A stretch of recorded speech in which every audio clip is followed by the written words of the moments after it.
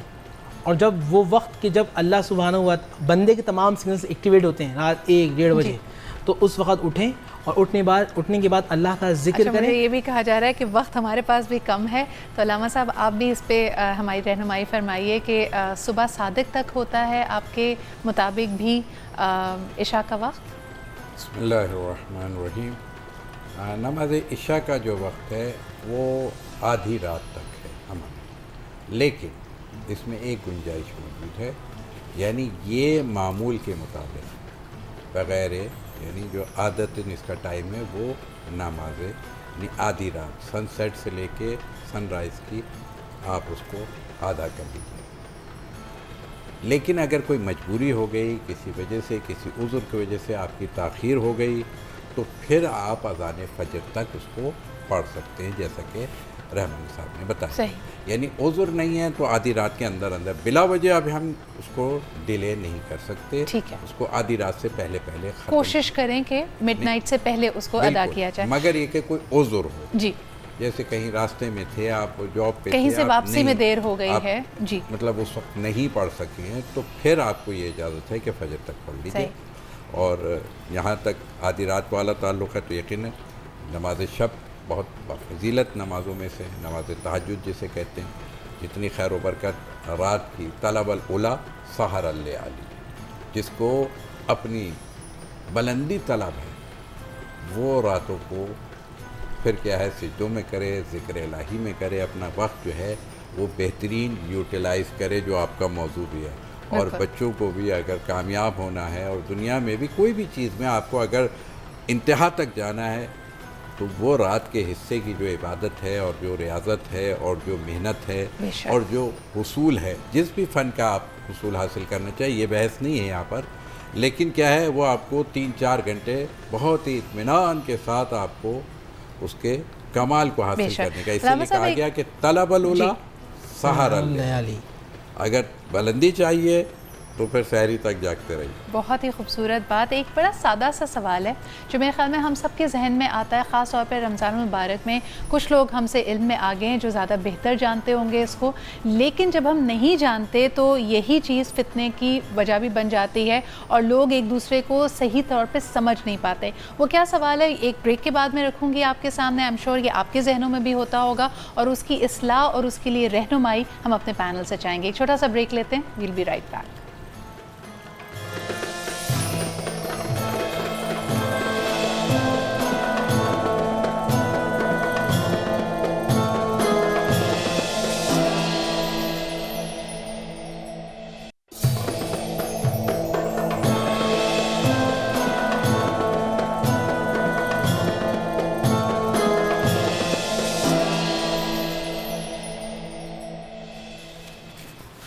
جی viewers, السلام علیکم and welcome back. ایک بہت ہی اہم سوال جس کے بارے میں شاید ہم سب سوچتے تو ہیں اور کہیں نہ کہیں ہمارے ذہن میں آتا ہوگا, کچھ کی ہم سے زیادہ بہتر نالج ہے, ان کو اس کی اصل وجہ بھی پتہ ہوگی. لیکن میں سمجھتی ہوں کہ یہ ایک ایسا وقت ہے, خاص طور پر رمضان مبارک کا, جب ہم انٹروسپیکشن کر کے ایک دوسرے کے قریب آ سکتے ہیں, لوگوں کو بہتر سمجھ سکتے ہیں. کیونکہ دنیا میں کبھی نہ کبھی کسی بھی وقت, اگر آج کل کے وقت میں دیکھا جائے, کوئی بھی پہر ہو رہا ہو, کسی نہ کسی شخص نے روزہ رکھا ہوا ہوتا ہے اور وہ عبادت الہی میں مصروف ہوتا ہے. تو یہ اتنا ایک یونیفائنگ فیکٹر ہے مسلم امہ کے لیے کہ اس کو اسی طرح اگر دیکھا جائے تو that can really change the way we look at the Islamic brotherhood. لیکن ایک سوال جس کا میں ذکر کر رہی تھی وہ یہ کہ جب بھی ہم کہتے ہیں کہ اس وقت فقہ حنفی کے مطابق روزہ افطار کا وقت یہ ہے اور فقہ جعفریہ کے مطابق یہ ہے, یہ فرق کیوں ہے ہم میں سے کئی لوگ شاید نہیں جانتے. اس کی تشریح کیا ہے, اس کی بیسس کیا ہے, اور اگر ہم اس کو نہیں جانیں گے, لیک آف انفارمیشن کی وجہ سے اسی بات کو ایک تفرقے کا, ایک فتنے کا باعث بھی لوگ بنانے کی کوشش کرتے ہیں. تو میں چاہوں گی کہ آج ہمارا پینل تھوڑی سی اس پہ روشنی ڈالے اور ہمیں یہ سمجھائے کہ یہ فرق ہم کیوں رکھتے ہیں, دونوں فقہ مختلف اوقات میں روزہ افطار کیوں کرتے ہیں. اگر مفتی صاحب پہلے آپ شروعات کیجیے. بسم اللہ الرحمن الرحیم. اس سے بھی پہلے کچھ اور میں باتیں کرنا چاہوں گا اسی سے ریلیٹڈ. مجھ سے ایک سوال ایک چینل پہ کیا گیا اور بہت حساس موضوع تھا.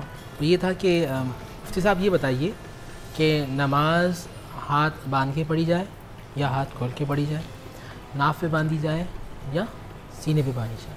ایک سوال تھا اور یہ بہت حساس ہے.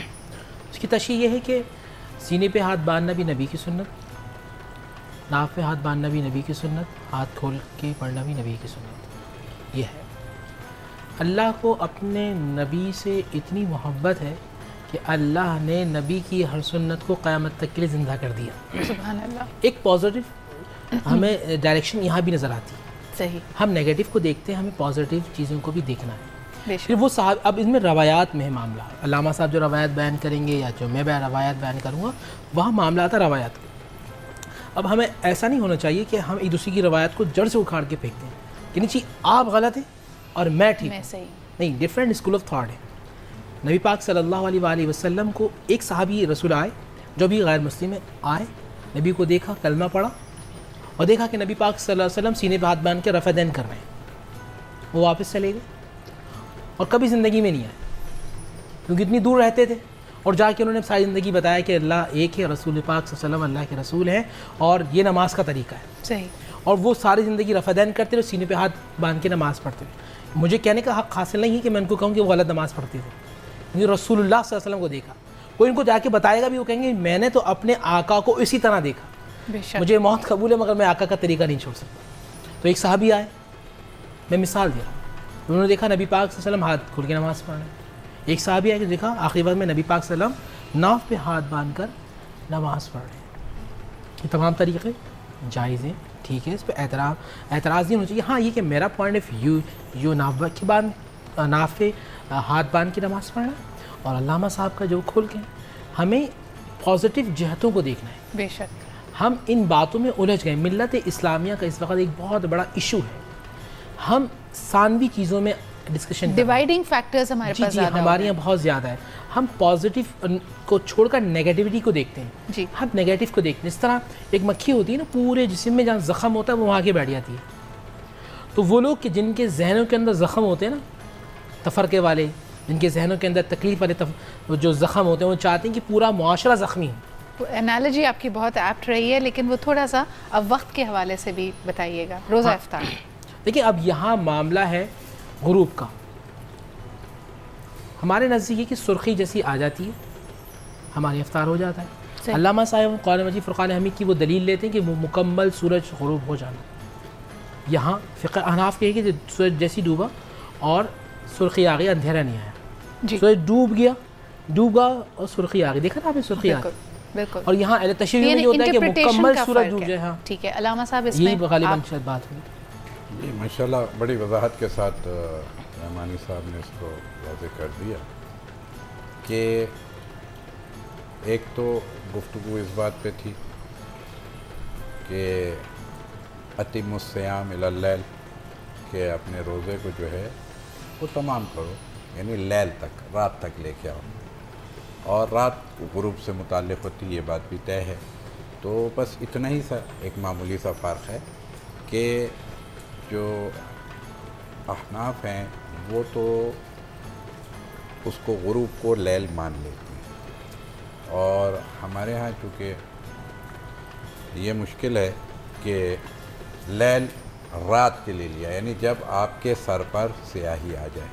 صحیح. تو اس وقت کو رات کہتے ہیں، کیونکہ قرآن میں اتم الصیام الی اللیل، رات تک. اس لیے احتیاطاً تھوڑا سا رات ہونے کا یقین کر لیتے ہیں کہ جب ایک چیز ہے. باقی غروب یقیناً دن جو ہے وہ سورج سے ہے اور رات غروب سے ہے.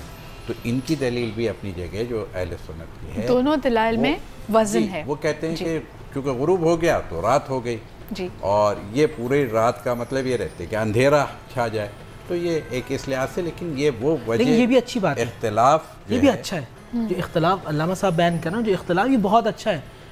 ہاں رحمت ہے یہ. اب وہ جو امام مالک کے نزدیک سمندر کی بہت ساری جو چیزیں ہیں وہ جائز ہیں، احناف کے نزدیک وہ ناجائز ہیں. وہ کہتے ہیں صرف مچھلی جائز ہے. اب جو ساحل سمندر رہتا ہے وہ امام مالک کی عظمت کو سلام کہتے ہوں گے کہ بھائی اگر مچھلی نہ ملے تو کیکڑا بھی جائز ہے. جو امام مالکی ان کے نزدیک وہ جائز ہے. کیا خیال ہے؟ یہ تمام چیزیں رحمت ہیں. اصل میں ہوتا یہ ہے کہ ہم یہ سمجھتے ہیں کہ جب علماء ایک بات کر رہے ہیں، اور جسے میں نے بات کی، علامہ صاحب نے بات کی، ہماری جو عوام ہوتی ہے، یا یہ کہہ لیں ایک ہوتا ہے ان پڑھ.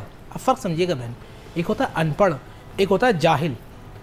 کبھی جاہل ماسٹرز کے بعد بھی جاہل رہتا ہے، اور ہم نے دونوں کو ملا دیا ہے. ہم نے ملا دیا ہے. تو ہماری کیا ہوتا ہے کہ جو لوگ جن کو شاید موقع بھی نہیں مل پاتا وہ آتے ہیں اور وہ ایسی باتیں کر جاتے ہیں کہ زمانے کے اندر فتنہ آ جاتا ہے. صحیح. وہ جاہل ہوتے ہیں. اور ہمیشہ ساتھ مل کے بیٹھنے کی, دین کو آسان کرنے کی بات کرنی چاہیے. ایک چھوٹا سا بریک لیتے ہیں, ویل بی رائٹ بیک.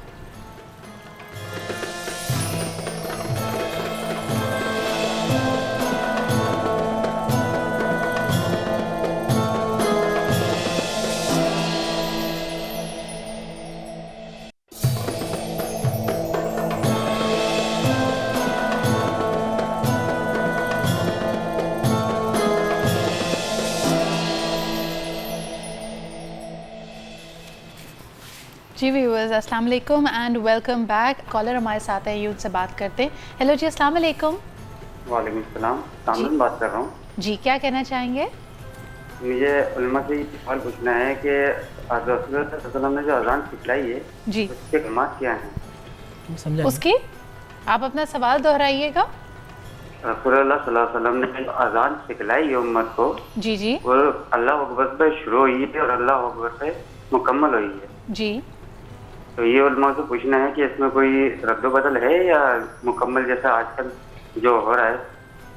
اچھا جی, بہت بہت شکریہ آپ کے سوال کا. مفتی صاحب کچھ اس پہ کامنٹ کرنا چاہیں گے آپ؟ دیکھیں, جو اذان ہم دے رہے ہیں بخاری شریف کے اندر جو خواب آیا اور نبی علیہ الصلوۃ والسلام نے اس کی تعلیم دی. یہ روایت میں سیدنا عمر بن خطاب رضی اللہ تعالی عنہ نے دیکھا کہ اذان دی جا رہی ہے, اور وہی خواب ایک اور صحابی رسول کا آیا, اور نبی پاک صلی اللہ علیہ وآلہ وسلم نے الفاظوں کی جو جملے تھے اس کی جو ہے وہ حضرت بلال حبشی رضی اللہ تعالیٰ عنہ کو تعلیم دی, اور پھر انہوں نے اذان کہی. اذان کا مطلب ہوتا ہے بلانا, جی, نماز کی طرف بلانا. اب پھر ہمارے یہ معاملہ بہت آگے تک چلے جاتا ہے. جیسے بھائی نے سوال کیا کہ الفاظ کون سے ہونے چاہیے اور کون سے نہیں ہونے چاہیے. ساری زندگی جو نماز نہ پڑھے نا, وہ بھی پھر ان باتوں میں آ جاتا ہے کون سے جملے ہونا چاہیے اور کون سے جملے نہیں ہونا چاہیے. ابھی امت کو جو ہے اختلاف کی نہیں, بلکہ امت کو اس وقت ایک جگہ جمع ہونے کی ضرورت ہے. یہ میرا ایک میسیج. بہت خوبصورت بات ہے, اور واقعی اگر اس پہ ہم قائم رہیں. ہم اکثر جیسے ابھی مثال دی جا رہی تھی کہ ہم ہمیشہ ہر چیز کا نیگیٹو تلاش کرنے کی کوشش کرتے ہیں. یہ شاید ہماری اورینٹیشن میں, ہمارے زندگی کے آؤٹ لک میں ہمیں اس میں تبدیلی لانے کی ضرورت ہے, اور خاص طور پہ یہ جو مہینہ ہمارے پاس آتا ہے یہ ہمیں پازیٹیوز کی طرف راغب کرتا ہے. ایک چھوٹا سا بریک لیتے ہیں, اس کے بعد واپس آتے ہیں.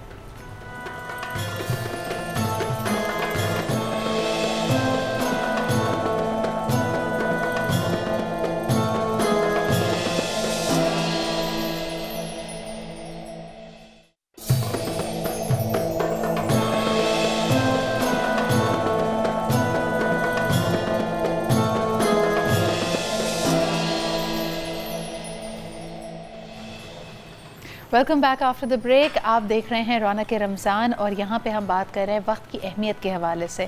خاص طور پہ ہم نے کہا کہ سورہ عصر کا یہاں پہ ذکر کرنا ضروری ہے, جس میں اللہ تعالیٰ وقت کی یا زمانے کی قسم کھاتے ہیں اور انسان کو بتاتے ہیں کہ کس حد تک وہ خسارے میں ہے, اور ان 4 لوگوں کی نشانیاں بھی بتائی جاتی ہیں جو لوگ خسارے میں نہیں ہیں اور وقت کا بہترین استعمال کر رہے ہیں, خاص طور پہ صبر کرنے کے حوالے سے, کیونکہ وہ لنک کرتا ہے ڈائریکٹلی رمضان سے. یہاں پہ میں اپنے پینل سے یہ بھی پوچھنا چاہوں گی, علماء دین یہاں پہ موجود ہیں, کہ کس طرح وقت کا انسان بہترین استعمال کر سکتا ہے. معاشرتی طور پہ جب ہم اس سبجیکٹ کو لے کے چلے تھے تو لوگوں نے کہا کہ شاید آج کا انسان یہ سمجھتا ہے, آپ اور ہم یہ سمجھتے ہیں کہ ہم نے فلاح پا لی اگر ہم نے اس وقت میں زیادہ سے زیادہ دولت کما لی, زیادہ سے زیادہ شہرت کما لی, اور کچھ ہم نے زاویے بنائے ہوئے معاشرتی طور پہ کہ وقت کے ساتھ ساتھ جی وقت پہ ٹائم پہ شادی ہو جائے, بچے ہو جائیں, بچوں کے لیے گھر بن جائے, زمینیں ہم خرید لیں. یا کیا یہی فلاح کی اور ہمارے کامیاب ہونے کی نشانیاں؟ لیکن جو قرآن مجید فرقان حمید کی جو صورت آپ نے بیان کی, ذرا اس سے قرآن سے پوچھتے ہیں جی, کہ قرآن تو بتا کہ کون کامیاب ہے اور کون نقصان والا ہے. جی, بسم اللہ الرحمن الرحیم, والعصر, زمانے کی قسم, ان الانسان لفی خسر, بے شک انسان خسارے میں ہے. یہاں تک خسارے میں ہے, تو کامیاب کون ہے؟ کامیاب وہ ان الذین آمنوا وعملوا الصالحات, بے شک جو ایمان لائے اور عمل صالحات کیے, جنہوں نے نیک عمل کیے. میں کس کو دیکھوں کہ جو مجھے سمجھائے کہ نیک عمل کیسا ہے؟ میں کس کو دیکھوں؟ میں اپنی زندگی میں بزی ہوں, اگر میں فوجی ہوں, اگر میں اچھا شوہر ہوں, میں اچھا بھائی ہوں, اچھا تاجر ہوں, اچھا دوست ہوں, معاشرے کے لیے ایک پازیٹیو ہوں, تو مجھے رسول اللہ صلی اللہ علیہ وآلہ وسلم وہ ایک شخصیت نظر آتے ہیں جو بہت بڑے کرنل جنرل بھی ہیں، جو بہت بڑے تاجر بھی ہیں، جو بہت شفیق انسان بھی ہیں، جو شفیق باپ بھی ہیں، جو شفیق بیٹے بھی ہیں، شفیق دوست بھی ہیں، شفیق آقا بھی ہیں. مینجمنٹ ٹائم کی مجھے رسول اللہ صلی اللہ علیہ وآلہ وسلم کے دربار سے نظر آتی ہے. اگر لقد کان لکم فی رسول اللہ اسوۃ حسنہ، قرآن نے کہا نا کہ تم رسول کی ذات کو اپنا لو، رول ماڈل بنا لو، زمانہ تمہیں رول ماڈل بنا لے گا. تو رسول کی ذات کو ہم نے دیکھا. آج مسئلہ ہے، بہن کہتی ہے بھائی آپ کے لیے، بھائی آپ مجھے ٹائم نہیں دیتے. بیوی کہتی ہے شوہر سے آپ مجھے ٹائم نہیں دیتے. دوست کہتا ہے کہ آپ مجھے ٹائم نہیں دیتے. سب سے زیادہ باس کہتا ہے آپ ہمیں کام کو ٹائم نہیں دیتے. کام کو ٹائم دیتے. تو پھر اگر آپ نبی پاک صلی اللہ علیہ وآلہ وسلم کی سیرت کو اپنائیں گے، تمام چیزیں آپ کو نبی کے دربار سے ملتی ہیں. عمل صالحات کا مطلب نیک عمل، نیک سوچ، نیک فکر. جی، ہمارے اور یہی بات اگر سوچ کا معاملہ رہا. علامہ کے ساتھ پاس لے کے جاؤں تو اس پہ تھوڑا سا اضافہ یہ کر دیجئے کہ ہم جو اکثر یہ جملہ سنتے ہیں یا فکرہ سنتے ہیں کہ وقت میں سے برکت ختم ہو گئی ہے، یہ کیا معاملہ ہے؟ کیا واقعی وقت میں سے برکت نہیں ہے، وقت سمٹ گیا ہے، سکڑ گیا ہے؟ بسم اللہ الرحمن الرحیم. دیکھیے بات یہ ہے کہ وقت میں سے برکت کیوں ختم ہو گئی، اگر ہو بھی گئی تو اس کی ایک بہت اہم بات ہے، اور اسی سے ہم اس کو سمیٹ لیں تو بات مختصر اور جامع ہو جائے گی. کہ دیکھیے ایک چیز یہ ہے کہ حضرت علی کا ایک قول یہاں پہ پہلے میں نقل کر دوں کہ آپ فرماتے ہیں کہ اپنی اولادوں کو کیا ہے اگلے زمانے کے لحاظ سے ترتیب دو، تربیت کرو، یعنی زمانے سے آگے رکھو. اس کا فائدہ کیا ہوگا کہ جب تم اپنے معاشرے میں اپنے زمانے کے لحاظ سے زندگی گزار کے چلے جاؤ گے تو زمانہ آگے جائے گا. اگر بچے کی تربیت آپ نے اگلے زمانے کے لحاظ سے نہیں کی تو زمانہ آگے ہوگا، بچہ پیچھے ہوگا، احساس کمتری ہوگا. اور جب ایک مرتبہ زمانے سے آگے ہوگا تو بچہ آگے ہوگا، زمانہ اس کے پیچھے ہوگا. تو یہ خدا کی بھی مقصد کیا ہے کہ انسان کے پیچھے، یعنی بڑے آدمی ہم کو بڑا بننا چاہیے کہ ہم لوگوں کو گائیڈ کریں، نہ یہ کہ ہم لوگوں سے لیں. اب رہ گیا کہ کیوں یہ برکت ختم ہو گئی، تو اس کی ایک وجہ یہ ہے کہ صبح سویرے نہ اٹھنا. یہ بہت چھوٹی سی بات ہے، لیکن اس کو جس کو کہتے ہیں نا کہ ہمارے معاشرے میں کیا ہے، اسلام بہت ہے، مسلمان کوئی نہیں. صحیح. اور یورپ میں اسلام نہیں ہے، مسلمان سب ہے. یہ کیا مطلب ہے اس کا؟ اس لیے کہ جو پریکٹیکلی اسلام کو انہوں نے لے لیا ہے اور ہمارا اسلام صرف زبان تک رہ گیا ہے. یعنی تعلیمات کو انہوں نے اپنی زندگی میں تعلیمات کو اپنایا ہے اور ہم نے اس تعلیمات کو چھوڑ دیا. ان تعلیمات میں ایک تعلیمات میں کیا ہے، early to bed early to rise. آج بھی وہاں کا کلچر، وہاں 7 بجے آفیسز سمجھیں شروع ہو جاتے، چہل پہل نظر آتی ہے. جی 8 بجے یعنی فیکٹریز 7 بجے ان کی سٹارٹ ہو جاتی ہیں، 4 بجے آف ہو جاتی ہیں. ایک تو یہ کہ وہ سورج کی روشنی سے استفادہ کرتے ہیں، ویسے بھی انرجی کو سیو کرتے ہیں، اور رات کے حصے میں اپنے گھر میں جائیں تو بہت اچھی بات ہے. ہم نے کیا کیا، اب ہمارے یہاں 11-12 بجے تک تو بازار کھل ہی نہیں رہا ہے. کیا جی نہیں، ابھی تو کوئی دفتر میں آئے نہیں ہوگا، صاحب آئیں گے 11 بجے، بڑے صاحب آئیں گے 12 بجے، اور پھر آپ لوگ آئیے 1 بجے، تو آدھا دن تو ویسے ہی گزار دیتے ہیں. تو یہ بہت بڑا المیہ ہے. اگر ہم اس چیز کو تھوڑا سا اپنا لیں کہ ہم سویرے اٹھ لیں تو دیکھیے گا آپ کہ آپ اپنے کام کر کے فارغ ہو جائیں گے. کچھ دن، 1 دن 2 دن آپ خود اپنا کے، ہم سب کو چاہیے جس کا بھی اس کو سمجھنا ہے پریکٹیکلی اپنا لے. اور وہ بھی دیکھیں کہ رمضان المبارک کتنا بہترین آپ کو موقع دیتا ہے. یہی آپ سحری میں جلدی اٹھ رہے ہیں، اپنے کام اسی وقت شروع کر دیجئے. کام اسی وقت شروع ہو جا رہا ہے نا، دفتر سٹارٹ ہو جا رہا ہے 2 بجے 3 بجے سب لوگ گھر میں آ کے سکون سے اپنا بیٹھے ہوئے، تو کام تو اتنا ہی کرنا ہے. تو یہی پریکٹس کو جو رمضان میں آپ کو ورکشاپ آپ کی لگا دی گئی ہے، تو اگر آپ اس کو اپنا لیں، اور اٹھنے کے لیے انسان کے بہترین ٹائم جب تک کہ اپنے امور میں نظم پیدا کرو. یہ مولا علی کا قول بھی ہے کہ اپنے کاموں کے اندر نظم کو پیدا کرو. یہ نظم کے بغیر ٹائم مینجمنٹ نہیں ہو سکتی. نماز 5 وقت کی نماز، یہ کیا ہے؟ ٹائم مینجمنٹ نہیں ہے تو اور کیا ہے؟ اب آپ کو صبح کب اٹھایا جا رہا ہے؟ فجر کے وقت. ابھی سورج نکلنے میں بھی 1.25 گھنٹے باقی ہیں. آپ کو کتنی دیر پہلے اٹھا دیا خدا نے. اب ٹھیک ہے، کبھی تھک گئے تو آدھا گھنٹہ زیادہ سو لیجیے آپ. 1 گھنٹہ زیادہ سو لیجئے پھر بھی قضا نہیں ہوگی، یعنی قضا تو نہیں کرنی ہے فجر کی نماز. تو جب قضا نہیں کرنی ہے تو یقیناً آپ کو کتنا سویرے اٹھنا ہے کہ سورج سے پہلے اٹھ جانا ہے. سورج، اور یہ بات، یہ حضرت علی کا قول بھی یہاں پہ پھر مجھے یاد آ جاتا ہے کہ آپ فرماتے ہیں کہ اے سورج تو نے کبھی مجھے سوتا بنا جب یعنی تو جب نکلا تو میں نہیں سو رہا تھا، میں نے تجھے نکلتے دیکھا. اے سورج تو نے کبھی مجھے اٹھتے ہوئے نہیں دیکھا. ہمارے پاس معاملات الٹے ہاں ایسا ہی. تو بات یہ ہے کہ نماز، یہ 5 وقت کی نماز ہم جو بیچ میں ڈسٹرب ہو جاتے ہیں نا. اچھا ایک تھوڑا وہ سوشل ایشو کی طرف دوبارہ، کہ جس طرح ہمارے دوسرے مہمانوں نے بھی کہا کہ دنیا نے، معاشرے نے چیزوں کو تعین کیا ہوا ہے کہ جی جیسے آج جو شخص کام کر رہا ہے اس کو کہا جاتا ہے کہ بھئی 35-40 سال کی عمر تک تم نے اپنا گھر بنا لینا ہے. یہ جو ہم نے وقت کے خود ہی ایک طرح سے مائل سٹونز بنائے ہوئے ہیں، کیا یہ صحیح ہے اور دین کی مناسبت سے اس کو کس طرح دیکھا جائے؟ کیونکہ ہم تو کہتے ہیں کہ جی اللہ تعالیٰ نے ہر چیز تمہارے نصیب میں پہلے لکھ دی ہے، وقت سے پہلے نہیں ملے گی، نصیب سے زیادہ نہیں ملے گی. یہ دونوں باتیں کس طرح میل کھاتی ہیں؟ اس کو علامہ اقبال صاحب نے اس کی وضاحت کر دی ہے کہ اپنی تقدیر اپنی تدبیر سے لو. صحیح. یہ تقدیر کا جو ہم لوگوں نے بہت عجیب و غریب کانسیپٹ ہے معذرت کے ساتھ، اور خود ہی کو کر بلند اتنا، خدا بندے سے خود پوچھے بتا تیری رضا کیا ہے.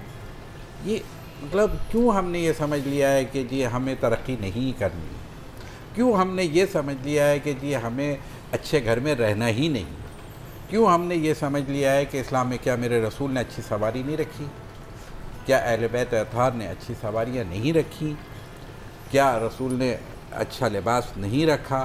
ٹھیک ہے، یہ بالکل مشکل ہے. یہ جو کانسیپٹ ہمارے یہاں دے دیا گیا ہے وہ عجیب و غریب ہے کہ نہیں بس یعنی بالکل غربت کی طرف چلے جاؤ. نہیں، حضرت علی، یہ میں بالکل کلیئر کہنا چاہوں گا کہ حضرت رسول خدا نے ملکۃ العرب سے پہلی شادی جو کی ہے ملکۃ العرب سے کی ہے انہوں نے، اور پھر حضرت علی جب انتقال کر کے گئے ہیں تو ان کی وصیت نامے کو دیکھ لیں تو اس کے اندر کتنے باغات چھوڑے ہیں. وہ لوگ اپنے اوپر نہیں لگاتے تھے، وہ بانٹتے تھے راہ خدا میں. یہ اس کا مطلب یہ نہیں کہ ان کے پاس تھا نہیں، ایسا نہیں ہے. صحیح. ان کے پاس تھا اور وہ بانٹ دیتے تھے، اپنے لیے زیادہ وہ رکھتے نہیں تھے. یعنی اس میں، اور جس طرح آپ وقت کی بات کریں یا اپنے مال و دولت کی بات کریں، اگر دوسروں پہ صرف کریں گے، کمیونٹی کو دیکھنے کی طرف کوشش کریں گے، لوگوں کے ویلفیئر کے لیے کام کریں گے تو اس میں اپنے آپ برکت پڑے گی. یہ ویلفیئر والے میں ایک جملہ کہہ دوں کہ یہ مدینے میں آج بھی 5 کنویں ہیں جس کو بڑا مشہور ہے، جہاں ہر جو بھی مدینے سے اگر احرام لے کر کے مکہ آتا ہے خانہ خدا میں حج اور عمرے کے لیے تو مسجد شجرہ جسے آبیار علی کے نام سے، وہاں اس میقات کا نام ہے آبیار علی. بہت بہت شکریہ. بہت مشہور، اور وہاں پہ پورے شہر کو وہ سیراب کرتا تھا. بہت شکریہ علامہ صاحب، بہت بہت شکریہ مفتی صاحب. دل تو چاہتا ہے ہمارے پاس سیگمنٹ میں زیادہ وقت ہو، لیکن وقت کی کمی کے باعث ہم بار بار یہ کہنا چاہیں گے کہ اس کی قدر کیجئے، اس کا بہترین فائدہ اٹھائیے، اور آپ کی کامنٹس اور فیڈ بیک کا بہت بہت شکریہ. کل انشاءاللہ تعالیٰ پھر آپ کے ساتھ ہوں گے. #QRR کے ساتھ آپ اپنا سوال بھیج سکتے ہیں جو کہ اس سیگمنٹ میں ہم انکلوڈ کریں گے. کل تک کے لیے مجھے اجازت دیجیے، اپنا خیال رکھیے. خدا حافظ.